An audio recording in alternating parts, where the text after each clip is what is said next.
bwari gukora ubutumwa bakamwakirana urugwiro. Amasaha yari yaduhaye twakomeje kumutegereza, arashyitse. Ni Imana ibikoze, ni nayo igiye kubana natwe muri iki gitambo cy'Ukaristiya. Duhugure imitima yacu kugira ngo uru rugendo, uru ruzinduko rw'umwepiskopi muri paruwasi yacu rutangiriye hano muri santarare ya Nyabihanga ruzatwerere imbuto zidukomeza mu Kristo, by'umwihariko muri uru rugendo turimo rwo kwizihiza yubile y'impurirane y'imyaka 2025 Yezu Kristo aducunguye, ndetse n'imyaka 125 mu Rwanda twakiriye inkuru nziza. Twebwe abakristo ba paruwasi Nyabitimbo, by'umwihariko mwebwe ba santarare Nyabihanga, turahirwa kuko uruzinduko nkuru ni urudukomeza muri ibyo byishimo kiliziya irimo. Bavandimwe, twitunganye ku mutima tumurikiwe na Roho Mutagatifu, twanga ibyaha byose twagiriye Imana, twakira imbabazi zayo zidusukure. Nemera imbere y'Imana ishobora byose, imbere yawe bavandimwe, kuko nacumuye rwose mu byo natekereje, mu byo navuze, mu byo nakoze, mu byo nirengagije gutunganya, kuko nacumuye rwose. Ibyatuma n'ingingo ya Mutagatifu mudukiteka, n'abamarayika bose n'abatagatifu bose, namwe bavandimwe, umusabire kuri Nyagasani Imana yacu. Imana ishobora byose nitubabarire, ikize ibyaha byacu, maze izatugeze mu bugingo bw'iteka. Amen.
Nisingizwe mw'ijuru.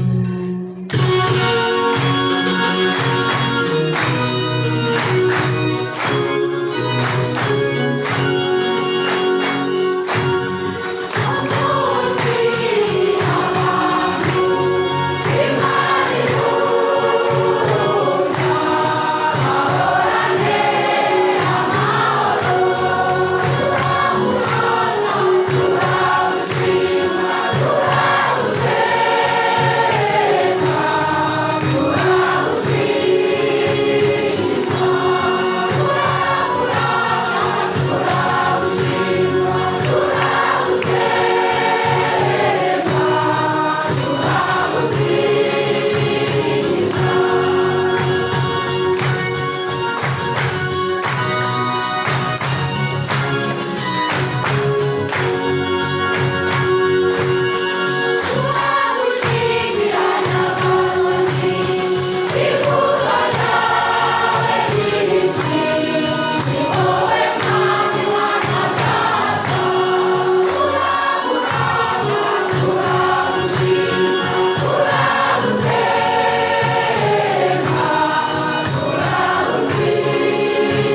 dusabe. Nyagasani Imana yacu, duha kwibuka buri mwaka munsi ingoro yakweguriweho. Gira impuhwe, umva amasengesho y'umuryango wawe, maze ahantu tugiye duhora duherekanira ubuyoboke bwacu, kandi tubarongera umukiro w'iteka. Kubwa Yezu Kristo umwana wawe n'umwami wacu, Imana mubana mugategekana mu bumwe bwa Roho Mutagatifu, uko ibihe bihora bisimburana iteka.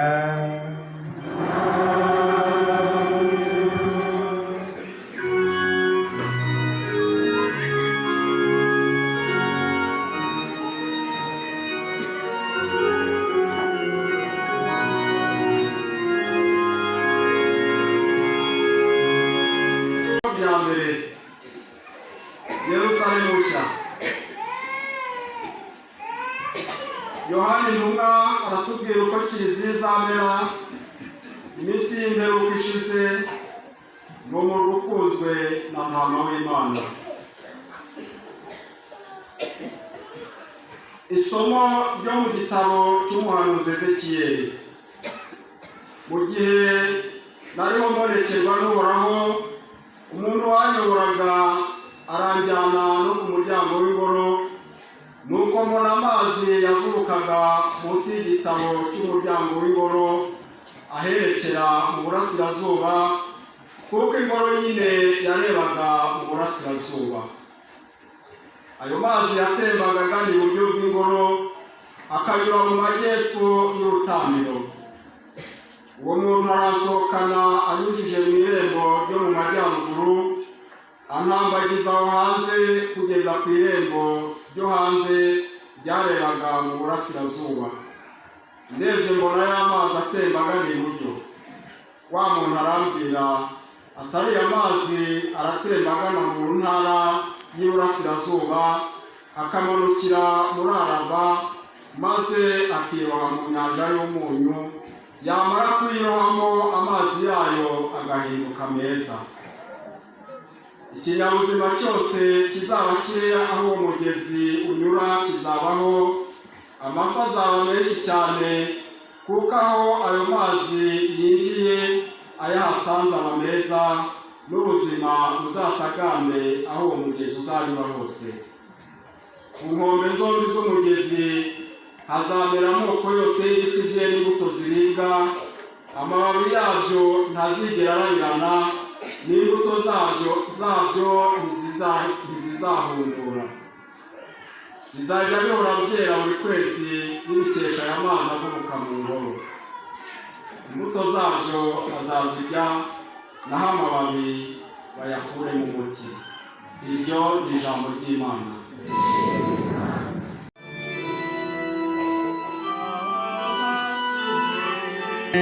Mu ngoro yawe bakagusingiza ubudahwema.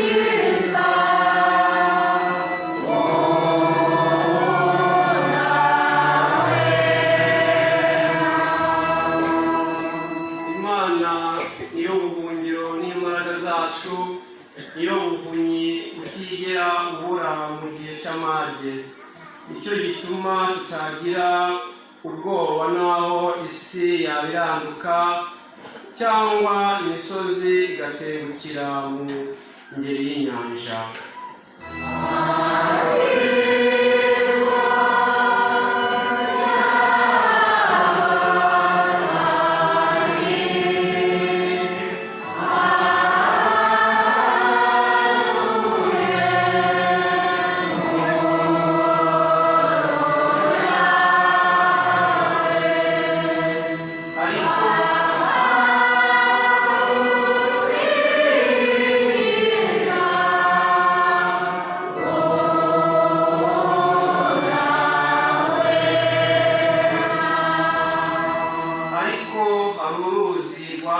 amashami agahimbaza umurwa w'Imana, n'inkuru y'umusumba byose irusha izindi ubutagatifu.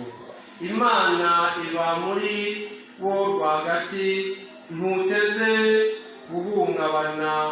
Imana iwutabara kuva bugicya.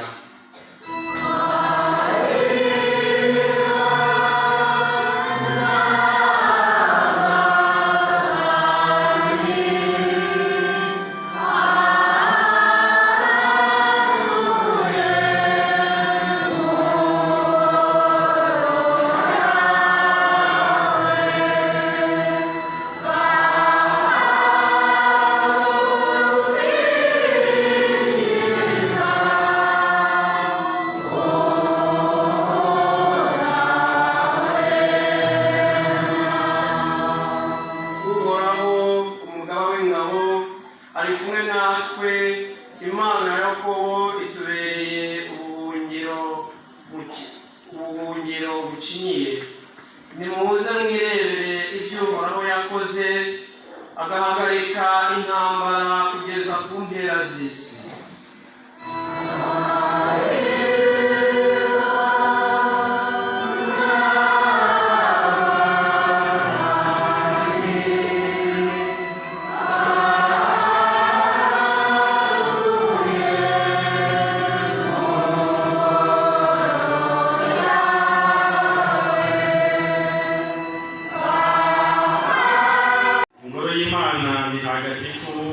Mukaba yo ubwayo. Pawulo intumwa yashinze kiliziya y'Abakorinti hejuru y'ikibanza cyitwa Kristo, kandi abibutsa ko bo ubwabo babaye ingoro ya Roho Mutagatifu. Isomo ryo mu ibaruwa ya mbere Mutagatifu Pawulo intumwa yandikiye Abanyakorinti. Bavandimwe, muri inzu y'Imana yiyubakira, kubw'ingabire nahawe n'Imana nashinze ikibanza nk'umufundi w'umuhanga, undi acyubakamo. Nyamara buri wese yitondere uburyo yubaka.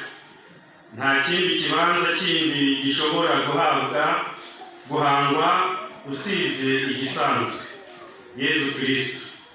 Ubwo se ntimuzi ko muri ingoro y'Imana kandi ko Roho w'Imana abatuyemo?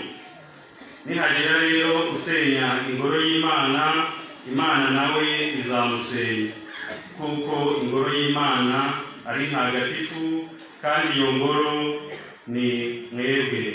Iryo ni ijambo ry'Imana.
pasika y'abayahudi yari yegereje.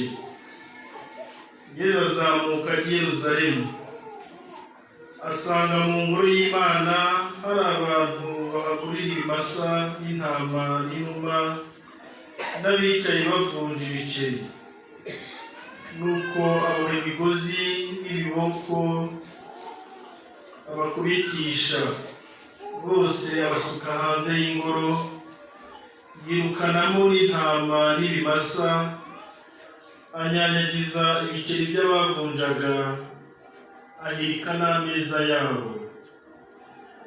Abwira abacuruza inuma ati, nimuzikura aha ngaha, inzu ya data mwigire inzu y'ubucuruzi.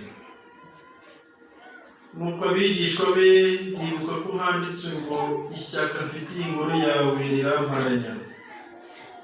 Nuko abayahudi baramubaza bati, utanze ikimenyetso ki gitumye wiha kugira utyo? Yesu arabasubiza ati, nimusenye iyi ngoro, mu minsi 3 nzaba nongeye kuyubaka. Abayahudi baramubwira bati, kubaka iyi ngoro byamaze imyaka 46, none wowe wayihagarika mu minsi 3. Iyo ngoro Yesu yavugaga mu mubiri we. Amaze kuzuka mu bapfuye, abigishwa be bibutse ko yari yarabivuze, nuko bemera ibyanditswe, bemera n'ijambo Yesu yari yaravuze. Iyo ni ivanjiri ntagatifu.